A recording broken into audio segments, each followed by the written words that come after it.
Vamos falar sobre os capítulos 4 e 5 de João. Nós comentamos no último vídeo que Jesus estava fazendo mais discípulos do que João. Isso aconteceu duas vezes, comenta duas vezes. No capítulo 3 e o versículo 22 diz: Depois disso foi Jesus com seus discípulos para a terra da Judéia, onde se demorou com eles e batizava.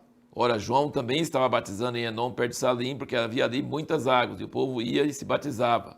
O versículo 26 diz: Foram ter com João e disseram-lhe: Rabi, aquele que estava contigo além do Jordão, do qual tens dado testemunho, eis que está batizando e todos vão ter com ele. Respondeu João: O homem não pode receber coisa alguma se não lhe for dado do céu. Vós mesmos sois testemunhos que eu disse: não sou eu o Cristo, mas sou enviado adiante dele. Aquele que tem a noiva é o noivo, mas o amigo do noivo que está presente e o ouve, regozija-se muito com a voz do noivo. Assim, pois, este meu gozo está completo. É necessário que ele cresça e que eu diminua. Qual pastor que ia dizer isso hoje? Sua igreja, ô pastor, fulano de tal está convertendo muito mais gente do que na sua igreja. Fala assim, ele não pode fazer nada se não for do céu, e se é do céu, e eu sou menor e ele é maior. Quem ia falar isso? É muita humildade e muito reconhecimento de Deus. Agora veja no 4, versículo 1 diz: Quando, pois, o Senhor soube que os fariseus tinham ouvido dizer que ele, Jesus, fazia e batizava mais discípulos do que João, a igreja dele está crescendo mais, não era a igreja, né, mas... Ainda que Jesus mesmo não batizava mais seus discípulos, deixou a Judéia e foi outra vez para a Galiléia. Então nós vimos a humildade de João no capítulo 3 e aqui nós vemos a humildade de Jesus. Qual de nós sairia de um lugar onde está sendo abençoado, está tendo avivamento, a pessoa está se batizando, e ele ouviu fazer, eles estão ouvindo dizer que você está batizando mais do que o João, aí ele pega e vai embora. Então nós vemos a humildade de João Batista e a humildade de Jesus. Nenhum dos dois estava interessado em construir um grande movimento e ter muitos seguidores. Esse não era o que motivava o seu ministério. Eles estavam querendo fazer a vontade de Deus e não ser pessoas cheias da bênção, né? Cheias de crescer mais do que o outro, nada disso. E aí nós chegamos no versículo 6, achava-se ali o poço de Jacó, Jesus, pois cansado da viagem, sentou-se assim, junto do poço, era cerca da hora sexta. Veio uma mulher de Samaria tirar água, disse-lhe Jesus: dá-me de beber, pois seus discípulos tinham ido à cidade comprar comida. Jesus estava tão cansado que os discípulos foram comprar comida e Jesus ficou quieto ali, cansado. Olha que imagem. Deus eterno, Criador dos céus e da terra, se encarnou, ficou exausto, cansado, sedento. E aí passamos para uma outra coisa impressionante, que é ele quebrar todas as regras de ética judaicas, conversar com a mulher sozinho. E ainda uma samaritana. Sim, totalmente fora da curva. Totalmente inédito. Ele não tinha problema em quebrar esses paradigmas, essas coisas. E aí o assunto deles gira em torno de água. Tanto que a mulher estava entendendo que era água, que mesmo quando Jesus disse: por que você não pede para mim e eu te dou a água que vai jorrar do seu interior e nunca vai acessar? E ela fala assim: Senhor, me dá dessa água, porque aí eu não preciso voltar aqui com esse cântaro e buscar água. Então ela estava entendendo que era água mesmo de verdade. Então a mulher foi buscar o cântaro, tinha que descer lá embaixo, muitas escadas, subir as escadas no sol, e Jesus pediu para beber a água dela, provavelmente ele estava com sede mesmo. E aí o assunto muda de água para outra coisa, para outra coisa, para outra coisa. No fim, sabe o que acontece? Nem Jesus bebe água, nem a samaritana bebe água, nem a samaritana busca, porque ela larga o cântaro lá e vai embora pregar na cidade. E Jesus, quando os discípulos voltaram com comida, ele não quis comer porque disse que tinha comida.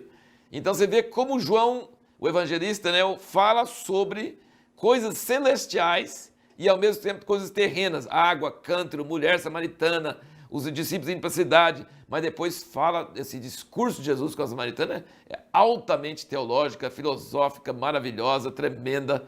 Você vê então João costurando coisas naturais com coisas espirituais. E note uma coisa aqui, Jesus tem um costume de não responder a pergunta que a pessoa faz para ele. Olha que coisa interessante. No 3, Nicodemos vai de noite, ele já começa o assunto. No capítulo 3, versículo 2, ele diz: Rabi, sabemos que és mestre vindo de Deus, pois ninguém pode fazer esses sinais que tu fazes se Deus não estiver com ele. Ele está querendo dizer que você é um mestre vindo de Deus e fazendo sinais, e queria que Jesus falasse sobre ele mesmo, se apresentasse, falasse se é Messias ou se é um profeta e tal. Jesus não fala nada, fala assim: em verdade te digo que se não nascer de novo. Quer dizer, outro assunto e nada a ver com o que Nicodemos está falando. E a mulher, ela fala aqui, ó, no versículo 9, como sendo tu judeu me pede de beber a mim que sou mulher samaritana? Porque os judeus não se comunicam com os samaritanos. Respondeu Jesus, se tivesse conhecido o dom de Deus e quem é o que te pede dar-me de beber, tu lhe terias pedido. Então assim, ele não explica por que ele como judeu pede a uma mulher samaritana água. Ele já fala sobre outra coisa muito diferente. Então Jesus usa as perguntas para não responder a pergunta da pessoa, mas para entrar num assunto muito mais profundo, muito mais forte, que a pessoa precisa ouvir. Você vê aqui mais na frente, na conversa dele com eles, que Jesus diz aqui, ó, versículo 22 do 4, vós adorais o que não conheceis, nós adoramos o que conhecemos, porque a salvação vem dos judeus. Então eles estavam discutindo entre que o judeu fala que tem que adorar em Jerusalém e o samaritano tinha uma religião toda misturada, toda naquela época do cativeiro, então misturaram com idolatria e coisas, mas eles achavam que Jacó era pai deles também e que o oposto de Jacó, que era santo e não Jerusalém. E aí Jesus diz, não, realmente, os judeus estão mais certos. Então Jesus nunca desautoriza o Velho Testamento, nem desautoriza as escrituras dos judeus. Você pode perceber no fim do 5, só pulando aqui no fim do 5, versículo 45 do 5, não penseis que eu vos hei de acusar perante o Pai. Há um que vos acusa, Moisés, em que vós esperais.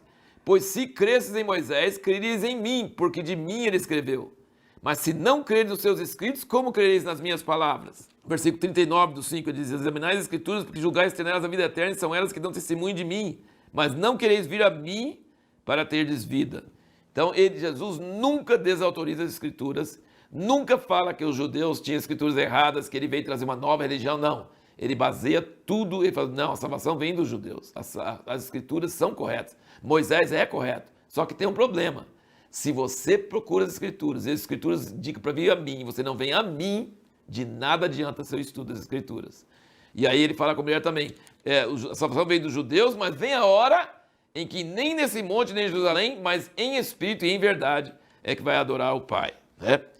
E aí nós chegamos aqui no capítulo 4, versículo 25, nós vemos aqui que os samaritanos, por mais heréticos que eles fossem, com mais mistura que eles tinham feito das escrituras, e Jesus diz, a salvação vem dos judeus, não vem dos samaritanos, mas eles também tinham esperança do Messias, do Cristo, do Salvador. E ela diz aqui, versículo 25, replicou-lhe a mulher, eu sei que vem o Messias, que se chama Cristo, quando ele vier, há de nos anunciar todas as coisas. Disse-lhe Jesus, eu o sou, eu que falo contigo. Aqui no Evangelho de João, nós vamos notar várias vezes Jesus dizendo, eu sou. Eu sou. Isso é muito importante. Eu sou é o nome de Deus, Jeová, sabe? Eu sou o Messias. Então a mulher, nessa hora, ela foi transformada, ela foi para a cidade e depois os samaritanos pediram para ele ficar lá 2 dias, ficou lá 2 dias com eles, quase a cidade inteira creu em Jesus por causa das suas palavras. Que testemunho, que coisa maravilhosa. Você vai notar nesses 2 capítulos muitos versículos que falam sobre crer, né? O 4:39 aqui diz, muitos samaritanos naquela cidade creram nele, por causa da palavra da mulher que testificava, ele me disse tudo quanto tenho feito. E depois, no versículo 41, e muitos mais creram por causa da palavra dele. Versículo 50, respondeu-lhe Jesus, vai, o teu filho vive, e o homem creu na palavra que Jesus lhe dissera e partiu. Versículo 53 diz, reconheceu, pois o pai ser aquela hora, mesmo em que Jesus lhe dissera, o teu filho vive, e creu ele e toda a sua casa. No capítulo 5, então, você vai ver muitas vezes ele falando sobre esse negócio de crer. Então, a ênfase de João é crer. E a pergunta que nós fizemos no último vídeo foi por que o pai deu toda a autoridade dele ao filho? Olha aqui no capítulo 5, do versículo 19. Disse-lhe, depois Jesus, em verdade vos digo que o filho de si mesmo nada pode fazer, senão o que viu o pai fazer.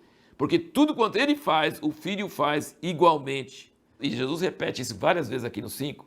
O pai deu toda a autoridade ao filho, sabe por quê? Porque o filho não faz nada por si, ele só faz o que vê o pai fazer. O pai tem toda a confiança no filho, que o filho não vai inventar moda, não vai ter iniciativa, não vai ter agenda própria, não vai fazer coisa da cabeça dele. Agora eu que mando, agora eu vou tomar o lugar do meu pai. Não, o filho só faz o que o pai mostra para ele. Então o pai confia totalmente, fala assim, não, eu não preciso mandar não, posso mandar para o filho, porque o filho só faz o que eu falar. É uma unidade perfeita. Por isso que o pai tem confiança de dar toda a autoridade ao filho, porque o filho só faz o que vê o pai fazendo.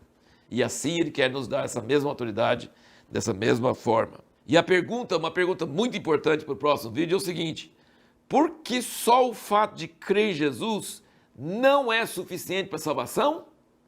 Presta bem atenção que isso é muito importante. Tem gente que fala que só o fato de crer em Jesus já é salvo. Não, eu quero mostrar para vocês que só o fato de crer em Jesus não é suficiente para a salvação.